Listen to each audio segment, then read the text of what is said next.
after his win in Wisconsin, as well as wins in the last 7 contests, Bernie Sanders is now taking the lead in a new national poll. This is a poll from McClatchy-Marist, and it finds that Bernie Sanders now leads Hillary Clinton by 2 percentage points.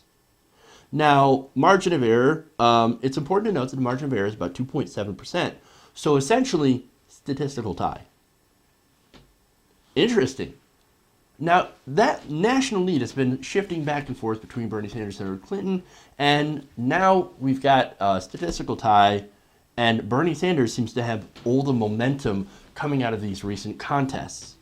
Now, that's going to be very, very important as we get closer to New York, which is one of the big prizes. He needs to win by a large margin if he's going to cut off, essentially kneecap Hillary Clinton. Wow, I thought of Tanya Harding right there. Sorry, Tanya. Didn't mean to go there. But anyway, it's essentially what he's trying to do, stop her from getting more delegates so that he can catch up and overtake her by the convention. Now, interesting polls got a couple of different component parts along with it. One of them suggests something that we've already known, that there are a lot of Democrats out there, or a lot of Sanders supporters out there, that will not support Hillary Clinton if she becomes the nominee. Well, how many of them?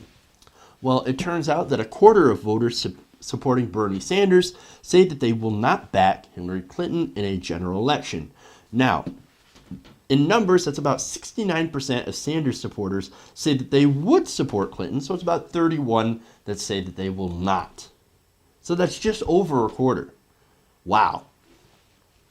Now, it breaks it down who these people are. Sanders supporters least likely to support Clinton if she wins the nomination include, not surprisingly, independents, moderates, and men.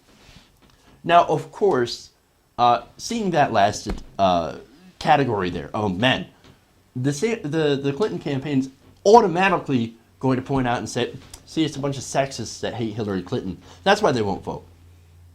Well, there might be a few in there, no doubt, because sexists exist. They also exist on the liberal side, and even some supporters of Bernie Sanders can be sexist. Is that the majority? Hell no. Hell no. And there's a lot of guys in there that'll be thinking, I just don't want to support Hillary Clinton because I don't agree with their policies. That's the majority of people. And some people will have a hang-ups like on her ties to corporations or her former support for TPP, the fact that she flip-flops on a lot of things. A lot of people are going to be saying, I can't support her based on principle. But you're going to see the Hillary Clinton campaign point that out and say, no, it's not any of that. It's just all sexism. So I want you guys to prepare for that attack. You know it's coming. They're going to throw it at us like the kitchen sink. So just be prepared for that. We know it's going to happen. Now, anyway, independents and moderates. Those are also very important because those are people that don't belong to a party. Independent.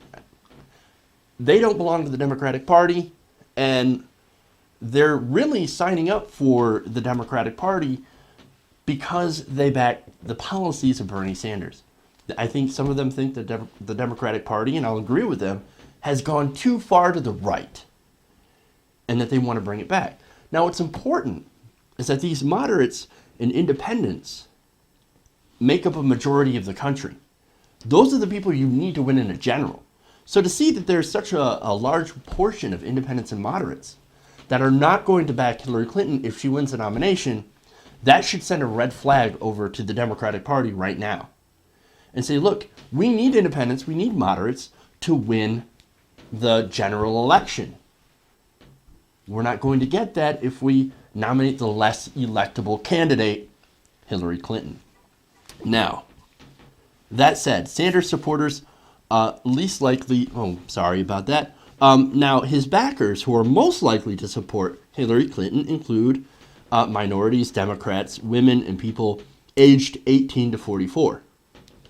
So, now, only 14% of those supporting Clinton say that they wouldn't back Bernie Sanders in a general election, with 79% saying that they would support him.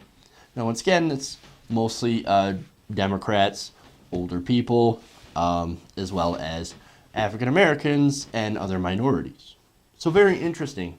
So it looks like Hillary Clinton supporters have less hang-ups about Bernie Sanders supporters, about Bernie Sanders than Bernie Sanders supporters have about Hillary Clinton.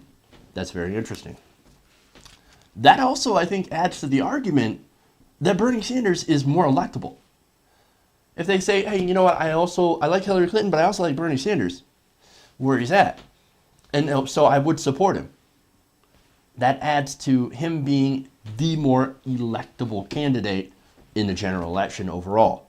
That actually makes a better case for him.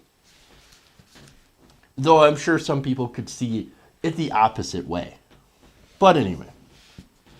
Now overall, the poll found Sanders leading among those ages 29 and younger, but also Hispanics and independents. Now, I thought Bernie Sanders didn't get any minority support. No, he actually leads with Hispanics. Clinton, however, leads with those 60 or older, African Americans, and of course people who consider themselves Democrats. So very interesting breakdown of this new poll. Very interesting. We'll see how all this stuff plays out coming up in some of the contests like New York, Pennsylvania, and eventually California. I think the Hispanic vote is going to be very, very important in California. So watch that demographic. Watch that. If you see that Bernie Sanders gets more of the Latino vote, the Hispanic vote, it's going to be very, very important in California in securing that nomination because that is the biggest prize